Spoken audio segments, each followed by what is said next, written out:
Hiya Amanda, do you want to introduce your full name and which organisation you work for? I'm Helen Clare and I'm volunteering at BCAS, and I'm going to go through quite a long list of questions and interview today, and thank you for your time. Yeah, no worries. Help us. Thank you. So I'm Amanda Lowrey. I'm the Chief Executive Officer at NERAF, which is a drug and alcohol support service in Sunderland. Right.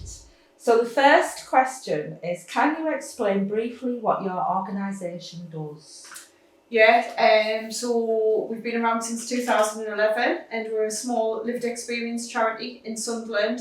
So we offer one-to-one support, face-to-face, telephone, Zoom, whatever suits anybody, and group peer support within the Hendon area of Sunderland, but it is open to everybody across Sunderland. And a lot of people access our services for alcohol and substance dependency, or sometimes it's for advice to make sure that they're just not on the slippery slope of having any issues. Right, thank you. Question 2, can you describe the main purpose of your role in the organisation? Well, Chief Executive Officer in a small charity is a bit like a Mr. Ben, so you're there for anything. So we have staff, we're very fortunate to have brilliant staff and brilliant volunteers. But we very much need them operational, so they do the day-to-day support of people who's coming in for substance and alcohol services, and then my job is mostly around getting funding through the door. Could be shuffling burgers that particular day at a group. It's to do the networking with anybody that we need to network with, and as far as what strategies across Sunderland we might be linking in with the public health or the integrated care board, or it could possibly be other third sector organisations. So I do all of the sort of networking and meetings around that. I do all of the reports that come out of our services, and also keep abreast of all of the sort of local and national strategies that are coming out that would affect us.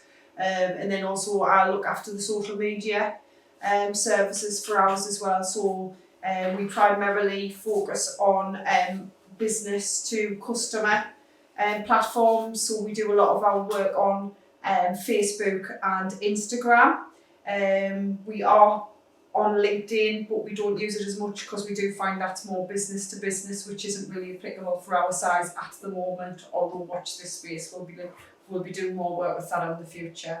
And it's more about the sort of innovation and improvement side of the organisation as well. So it's about sort of keeping an eye on the skyline really, and seeing where the business needs to move to, and interrogating any of the data that we get out of our operational reports to see which direction that we'll be moving into.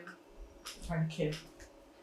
How long have you been doing this job for, please? So I joined NERAF in July 2021. Mm-hmm. So just over 2 years I've been in this current role within NERAF. Previously I used to do a few meetings with NERAF in a previous post, but it didn't work for them. How long has your organisation been located in the East End of Sunderland? So it's been located in the East End. Well, it was here previously. This I think it might have been Mary Street or John Street before I got here. So I would say it's probably around since 2011. It's been in the East End, and obviously now based down at Church Street East in Hendon. Why do you think the organisation was located in the East End of Sunderland? I can hazard a guess. I've only been with the organisation 2 years, but I would expect because our bread and butter of our organisation is substance and alcohol, Hendon's sort of one of the areas of the top 10% of deprivation in the UK. So it would make sense that would go hand in hand with a high deprivation and substance and alcohol issues as far as the statistics go. So I'm sure if they were going to drop it somewhere in Sunderland, Hendon would have been the best place at the time, and probably still is, if not just for the area but for travel links across the city. Mm-hmm. How does the location of your service in the East End of Sunderland impact upon its ability to achieve its goals? It's a positive impact for us. So like I say, we're probably on the doorstep of quite a few of our client base. However, we have branched out into a different area previously and only recently into the sort of coalfields area of Sunderland, which would have worked absolutely fine. But for us, what we found is we were able to see clients on a more concurrent basis in Hendon. So we could have sort of in a 10-hour shift, we could have 10 in, whereas we would have had gaps in a coalfield area. So I would say Hendon's really well based for us in the fact that because it is so accessible for bus routes and a lot of the client base living around here, we're able to make sure that we're getting the best out of our staff resources. Thank you. What people, building, knowledge and financial assets already exist in this community geographically that are already utilised or not? You'd have to repeat that again. Okay. What I'm talking about is, are there any community assets like buildings, financial assets, people resources that are already utilised in your organisation because your organisation is based in Hendon? Because like so far you've talked quite a lot about how it's really accessible for public transport. Yeah. And a lot of the it's a good place because there's quite a lot of people in Hendon who would just directly access the service because they live in Hendon. Yes. But what I'm talking about here is, do you know of any other assets in Hendon? Why the organisation is based there, like buildings or partnership working with other organisations? Yeah, so what assets are around about that basically benefit us being here? Yeah. Well, we're quite fortunate because we're based within a community hub. Mm-hmm. So we're based within Sunderland Mind Community Hub in Hendon, which is brilliant for us, for our clients, in the fact that a lot of the mental health issues and substance and alcohol issues go together. We have a bit of a chicken and the egg scenario. Sometimes the mental health causes the substance and alcohol, but sometimes the substance and alcohol can't be removed until we address the mental health. Yeah. So we're perfectly situated to be able to be a bit of like a one-stop shop between mental health and substance and alcohol. Also based with us is Keep Active.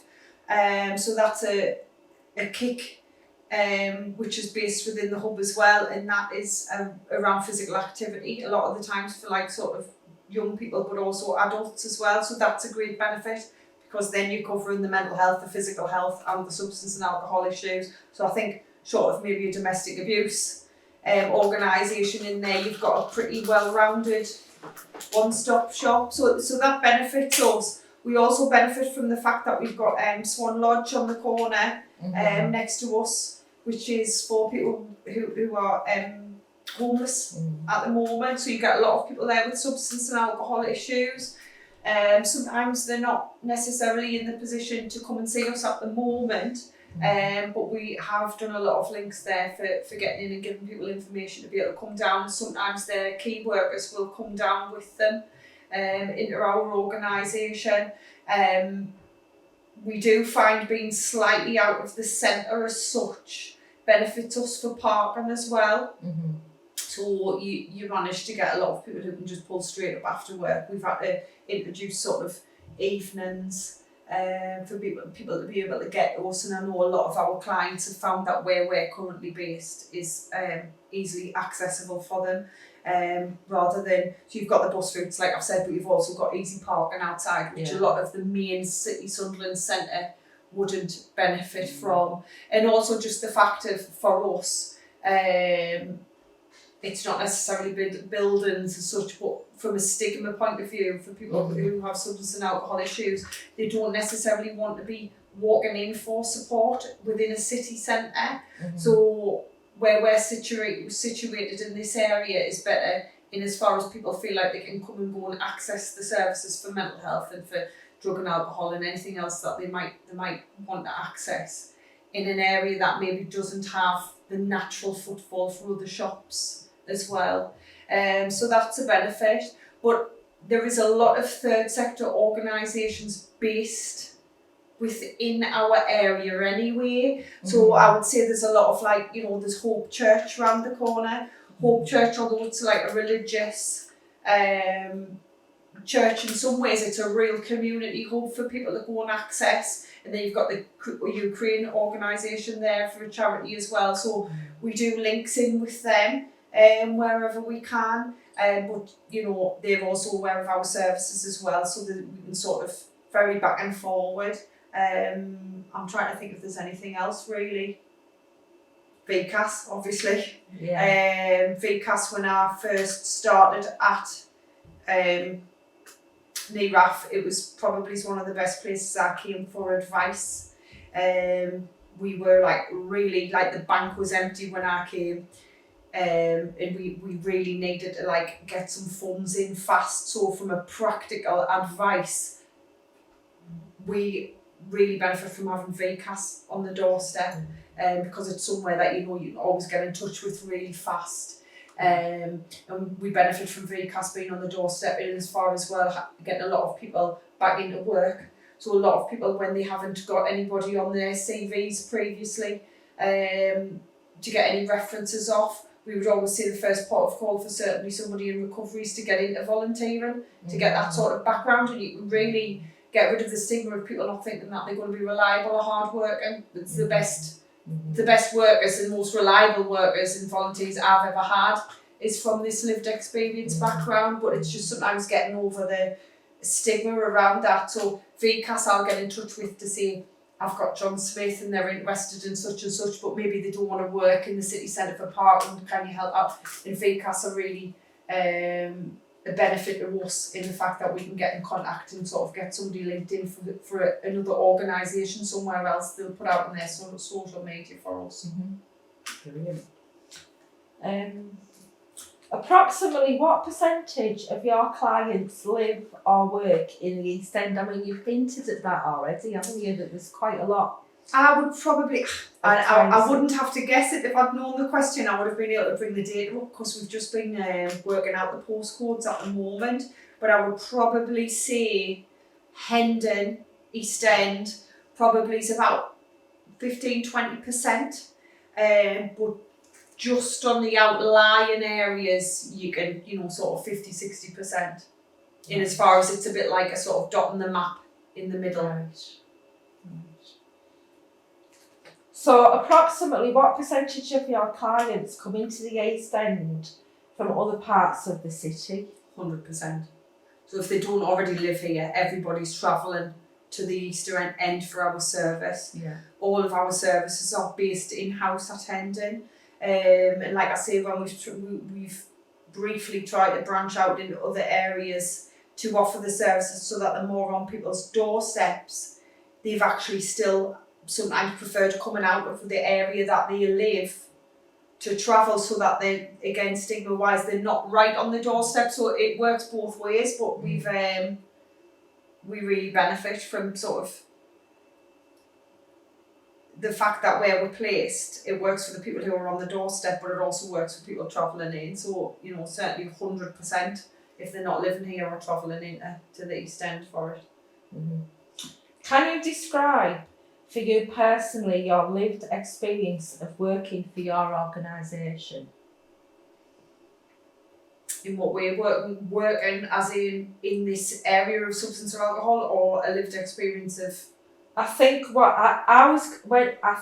what mean by this is your professional lived experience of Hendon and your organisation. My experience of Hendon is a bit of a mixed bag, because Hendon has brilliant people who are very community minded, I find, and they like to access services. Unfortunately, I think this area is run on a shoestring. So you get people who want to access services who want to access them, but usually due to staff resources and financial resources, they can't get the amount of people that they need to through the doors. So that would be my lived experience of it, is that it's an area that on the surface is probably quite run down, But if you scratch the surface, there's a lot of people who really care about the community and really would love to see something made of it. And there's quite a good community spirit that could be harnessed if we only had the resources we need to sort of bulk up the third sector that's already here. Right. Can you describe for you personally your lived experience of the broader voluntary sector in Sunderland? So what defines differently the rest of Sunderland to your experiences of NERAP in Hendy? Well, this has been an eye-opener over the last 2 years, So I've come from statutory. I would call it the rich side of Sunderland, like back in the day. Certainly not as much now. I don't think there's anywhere got much money now as such. But back where you didn't really have to worry about the how much bang you were getting for your buck, so to speak. If something was a good idea, enough your statutory organisations had the money to spend on it. Where it's not like that. So the third sector has been a real eye-opener, and this is why I love it, because a lot of places have to be really run with common sense, otherwise they'd be gone. They have to be run with some real business sense to them, in as far as they have to run lean. You haven't got like a lot of staff milling about with nothing to do. There's always a purpose somewhere. You've got, in a lot of organisations, you've got a massive passion. Within the third sector, you find a lot of people have went into something that they really feel strongly about. So I would say, in past experience, somebody might go into something because they've got a skill in it. The third sector, they go into it because they've got a passion about it. If that makes sense. And sometimes, because of the passion, you've got somebody on like a 10-hour contract working 30. Because they feel so passionate about it, they don't want to go home. So it's a very different setup in that way. I think my experience now is we're better than what we've ever been on duplication. I think a lot of places sort of know which lane they're in. Not all, but a lot of them know their specialism. And try to stick to it. And the ones that don't usually have a rude awakening after a year or two and sort of jump back into their lane. But I think they're a lot tighter than what they used to be on that. But it's sort of like the underbelly of like the communities that still keeps going when everything else stops as well. Like you found that in COVID and lockdown, and not to do the sort of healthcare services a disservice, but I think there was a lot of places that were visibly still going when the world locked down. But I think what sometimes went unnoticed is all of the third sector that was still ticking away, the volunteers that were still turning in, the staff who were maybe, furloughed but not furloughed because they were still making sure that the clients or the customers or the communities were still well served and all of that. I think it's sometimes like the unsung heroes, really, of communities. In your job, who are the main agencies and partners in the city whom you need to engage with to fulfil your role? I think you've hinted at some of this already. There's no end to it. I would probably get out, a list of everybody across the city and say we work with them at some point. So they're either feeding into us, so they've got people that they've come across in community. So that could be like the hospital, the alcohol care teams within the hospital, GPs, social prescribers, John Smith, who's got a community centre in Washington, youth clubs asking for advice, mental health charities, probation services, the police not as much as they should, but yes, that is sometimes a link. I would say there's loads, the council, Gen 2, public health, integrated care boards. We sort of link in with everybody, whether that's sort of us giving information on profiles of our clients and the sort of issues that we're seeing come up within Sunderland, or it's whether they're coming to us with people who are needing the support. So I would say there's no end really. VCAS again, not just because I'm sitting here, but VCAS is a massive partner for us in the fact that they're one of the ones that you really see some worth out of. Yeah. Can you name the boards you sit on to represent your organisation, and in what capacity are you there? Not as many as we used to have. So there's some of them, I was on a few of them with the Integrated Care Board, but when they've sort of realigned themselves after the CCG and done a reshuffle and sort of, I don't know whether the term rebrand would be right, but they've sort of got rid of a few of theirs. So in as far as NERAF, nothing unless it's coming up, like a VCS Alliance meetings where you would be asked to attend. I'm going to be doing a poverty proofing via public health. They're starting to do some meetings around poverty proofing in the city, so that's going to start. I think it's, what day are we now, Thursday. My first meeting with them is tomorrow. But other boards, not on behalf of NERAF. No, personally I sit on Sunderland Mines board and I sit on the board for VCAS, but not for NERAF. Can you identify the lead of the boards you attend? No, but I'll find out tomorrow. How does attending these boards or committees contribute to the effectiveness of your organisation? They don't at the moment, but I think that's more about where our organisation is. It's not to say that the infrastructures aren't out there that we could join. So sorry, we do have the East network meetings as well via the VCS network meetings, and I've just thought of another one. Jackie Nixon does one for the health. So sorry, they're two other ones that I attend on behalf of NERAF. But I think we currently are so operationally strained from a resource point of view. A lot of the boards, we haven't got the staff to attend. It's more about the doing rather than the talking at the moment. So when we get a bit more money to get more staff resource, we don't have an issue with being invited onto them. I think we're recognised as somebody that probably needs to be on the relevant ones. It's just we haven't got the people to attend it at the moment. In relation to the two boards you've just mentioned, do you feel listened to when you attend those boards? Yeah, definitely. And are you responded to both in terms of giving positive feedback and raising concerns on behalf of the organisation you represent? Do you feel like you're responded to if you've got any positive feedback or you've got any concerns on these boards? Bit of a different one. Because whether you listen to and whether something's done with what you've just been listening to is like two different things.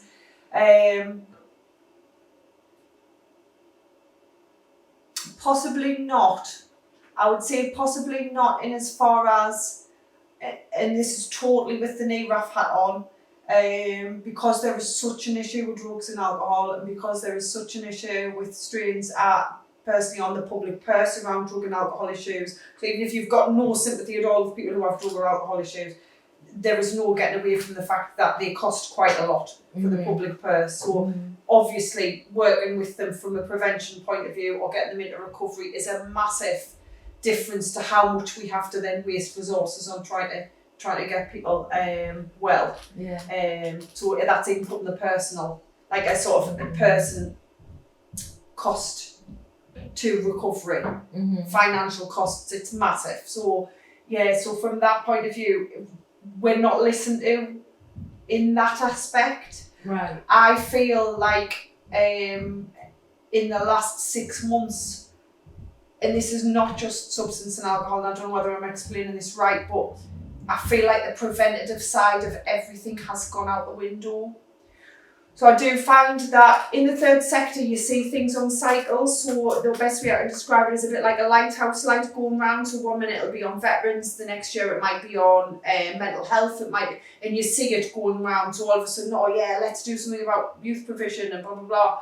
But regardless of that, now I feel like everything is so knee-jerk that the last 6 months I've seen funds and grants especially becoming less about preventing anything, preventing mental health, preventing suicide, there's less on that and more about fixing the end again. And I think that's where you're not getting listened to on that side. So not just drug and alcohol, but mental health, everything. The voices aren't getting heard around that. Thank you for explaining that. How could the operation of these boards be developed to improve the effectiveness of your organisation? Deciding on whether something should be a meeting or an email would usually help. So I think like recognising the third sector, like I've said, I was pretty pushed on, in as far as staff resources. So I think even fundamentally making sure whether you need a board for that particular subject or whether it's just an email to get some information sharing going. We do have a lot of lost resource on that. I think about making it more effective, getting some operational people on the boards. I think we suffer really from a lot of people who can talk a good job but don't know how to do it. So if we were able to sort of change resources around so that a lot of the doers, capacity, 100%, and those that are on the front line feeding back up the food chain. Yeah, because I think there's still issues where that sort of links broadly. You've got a lot of people doing it and keeping their head down, and a lot of people talking about it, write a good grant but don't know how to deliver something, and never the twain meet when it comes to a board. Good point. It's often the front people on the front line that know what's going on. 100%. Yeah. So are there cultures and cliques within these boards that you attend, and if so, can you explain further? Cultures and cliques. What would you mean by that? Like, well, I don't know. They're like dominant. Other cliques, like I don't know. Maybe all the NHS workers on a board might sit together and know each other, and then the voluntary. And I'll give you an example. Maybe the voluntary sector feel like the NHS are a more dominant culture, and that their agenda is more dominant. Yeah, I would say. From my experience in the last 2 years, and it's only 2 years, and because what I work in, I've had to get my head down, I would only say it's a slight observation, but you do find the third sector is done to rather than done with. Like, you get a lot of where people will say they're going to work with you, but I think there's an arrogance sometimes that they still think that they need to govern people like small children instead of physically working alongside them and appreciating what they've brought to the table, and as far as like a local community knowledge. So I would certainly say that goes on from my experience. I do believe there's a perceived clique across the area, or in as far as preferential treatment for certain organisations sometimes, but it hasn't affected us as such. You know what I mean? We're just in our lane trying to crack on with what we're doing, so keep out of all the politics. In relation to what I've just described about cliques and whether you listen to, can you challenge openly in meetings? Can you challenge anything do you feel comfortable to challenge anything if you don't agree with it? And are you respected and responded to and valued for doing this? And have you got any examples? No, I wouldn't have any examples because in my current post I probably haven't really needed to challenge anything, or I wouldn't feel comfortable with it. I would feel comfortable as a person, but I've got to think of my organisation and whether we are going to do better or worse by challenging and I think that's just humans' mind. I think that's got nothing to do with third sector. If you're challenging somebody and they feel threatened in a particular meeting, they aren't necessarily going to favour you or your organisation the next time a funding bid comes round or an opportunity to work. So I think at the moment, being totally honest, I would probably pick me fights or me wars in as far as what I would challenge anyway. That's not to say I wouldn't in the future if I thought it was beneficial for us. I fundamentally stand behind what NERAF needs to be done, needs doing to get where it needs to be for our clients, but I wouldn't go out of my way to challenge somebody. What do you find are the main challenges of working in the voluntary sector? And you've hinted at this already. I Money. about resources, Yeah, just resources. I think it's resources, it's getting the money in. It's within the third sector paying for the skills that you need within an organisation. So obviously you need as many skills as what you would have in a business in a third sector, but I do find in the third sector the wages benchmarked are so low in comparison. It gets back to that you need somebody with the passion, because otherwise they could go elsewhere for probably double the money. What do you find are the main challenges of working across sectors in the city of Sunderland? You've hinted at this, haven't you? Yeah, probably it's just the valued aspect of it. It's the where do you sit, and also it's the perception sometimes of the third sector that maybe other organisations might think that you're always just there with your begging bowl about what you can get out of it, and it's not necessarily that. It is sometimes about literally lifting the voice of your client base to say that there's an issue there, and that's what we can do to improve it. But I think it's them getting their heads around that level footing of sometimes information, and not just that you're there for what you can get. Looking at the local community living in the East End of Sunderland, do you think that the voluntary sector organisations who represent them are able to provide a collective voice for the area sector to address its needs on the ground? I think we all have it within us to be able to do a collective voice, but I do believe a lot of places are just in the same position as what I am at the moment, in that your resources are that pushed. You would need that sort of flexibility added to be able to do it in any great way. So I don't think anybody's doing it at the moment well. Right. But that's only because everybody's just having to keep their heads down and get on with it. I think we try at it, but I don't think we do it well. But I think that's down to a lot of resources within organisations rather than the will or the skill to do it. Right. Do you think that the voluntary sector organisation provision and structures are in touch with and aware with what the issues are that face lay people in this geographical area? Do you want to just repeat that again? Yeah. Just to make sure I haven't missed anything wrong. Do you think that the voluntary sector organisation provision and structures, like in this area, are in touch with and aware of the issues that face lay people in this geographical area? So following on from the last question, you were saying it's not for the lack of skill, it's about resources. Are there resource structures for the voluntary sector? Like the local authority and the NHS might have more workers available than the voluntary sector. 100%. So that's what I'm trying to pull out of you there. And you said it's not for the skill, it's for the resources and the will's there. Sometimes there's no point in having a meeting for nothing. It's about frontline delivery. And you do find it's a bit like a jigsaw. Everybody's got that little jigsaw piece, around mental health, around drug and alcohol, around, domestic abuse or whatever. But you haven't got the resource to put that jigsaw together, so to speak. So we're all hanging on to the right pieces. It's just we're not getting a chance to put them together because of the resource issue. And certainly any bigger organisations with a bigger core structure, IT sections, HR sections and everything, where we'll just have one person who you wait to turn into, do everything as such. They're able to sort of attend everything they need to, and probably over-attend everything they need to, whereas we have to sort of stop more on an operational side to make sure the job's done, and don't have the resource to maybe pick up your jigsaw piece and take it where it needs to be. Do you think the structures are there? So how you were saying you're not on a lot of boards at the moment because of what you described about the importance of the frontline operational. I wouldn't say frontline delivery, and that you would like staff who frontline more to be on some of these boards explaining what's going on. They might be there, but whether it's the right people running them is a different matter. Right.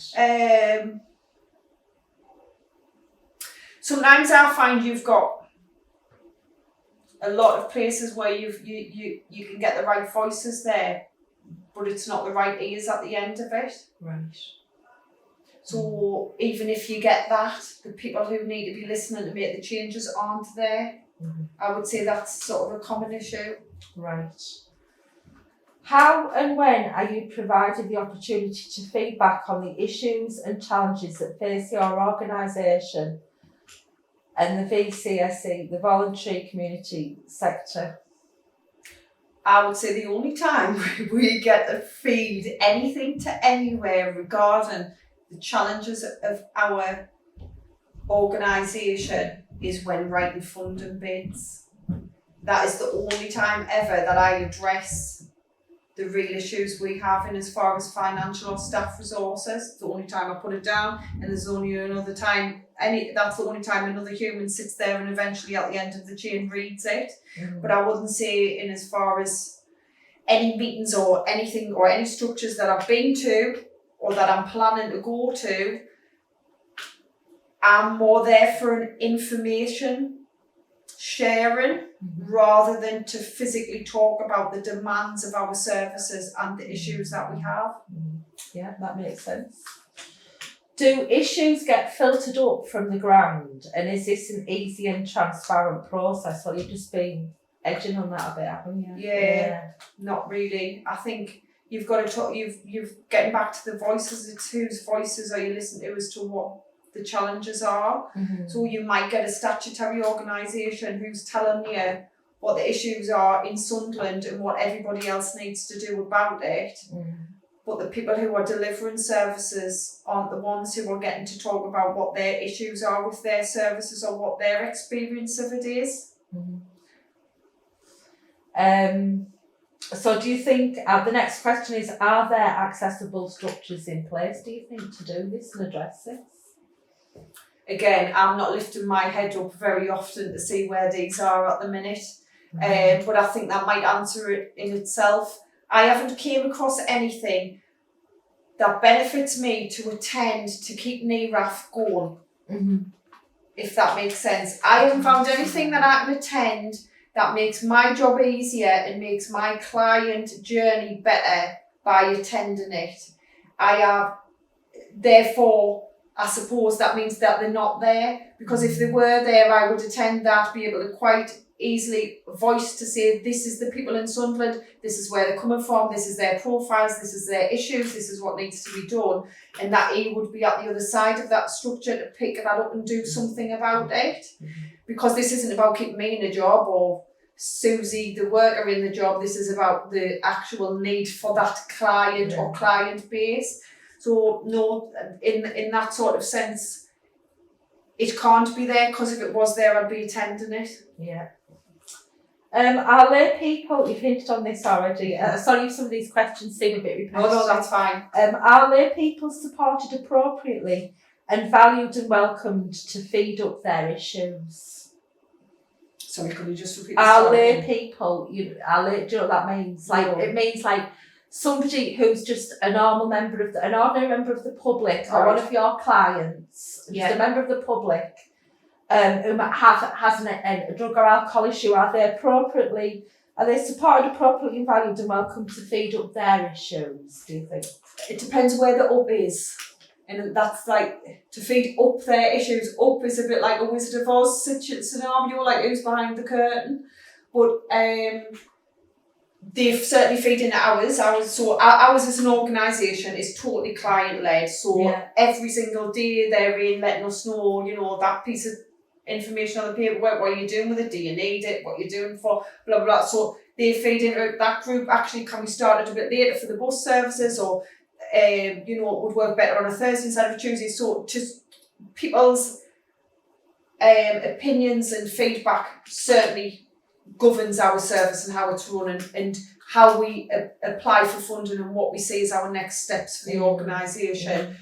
If their opinions and feedback is fed up from us to elsewhere, yes, it is going to be, because we've just profiled all of that sort of information as people's needs for physical and mental health and everything like that. And we've got the right ears sort of that's going to reach once we've got all of the data. But I wouldn't say in general terms, if you're talking about sort of, is it feeding back to every service that they would need to hear about them so that they get a fair voice? Probably it's not, because you're then talking a lot of people who are in private rented accommodation.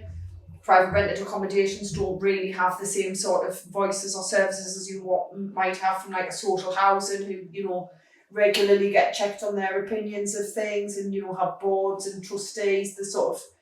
There's a lot of people who are sort of vulnerable who will fall through the cracks on our services for feeding up the food chain to others. Yeah. Right. Are whistleblowers excluded and criticised if they raise concerns? I don't know if you've got any experience of that. Possibly. I've heard, whether people have sort of raised things and then sort of been ostracised about it in the past, but my experience is no, I haven't. I think a lot of people aren't diplomatic enough to get their opinions across, unfortunately, about what needs to be done, and I can see why that would rattle a few cages. I've been at my first voluntary meeting in Sunderland. There was nigh on a fight broke out between two organisations, which I was quite surprised at, as to how heated things got. But yeah, I think it's like any sector. You haven't got it. It isn't full of totally fluffy people who are there for the right reasons. You know, some people just want a slice of the cake because they want a job. It's not necessarily about what they're actually doing for the other people. So I can imagine, and I've heard that there is issues, but I haven't, short of actually visibly saying it, I haven't really. I think it's the same as anywhere else that people are involved in. I don't think it's particular to the third sector. Right. Is there anything further that you would like to add about your experience of working in this geographical area? This is the last question. No, yes and no. I would say working in this area, like I say, because of the high area of deprivation, you maybe has some stigma around the fact of like what you may encounter down here. Certainly from our drug and alcohol service, we've never had any issues with any bags, going missing, or any crime issues. We have people turning up on time for appointments, very respectful. A massive community buy-in. I think people who live here and work here are really passionate about the area. I think there's a big underspend on the area, and as far as what it could be and what it currently is, it's a really well positioned area. You see some similar ones getting a lot of money spent on it, and we don't get much money spent down here.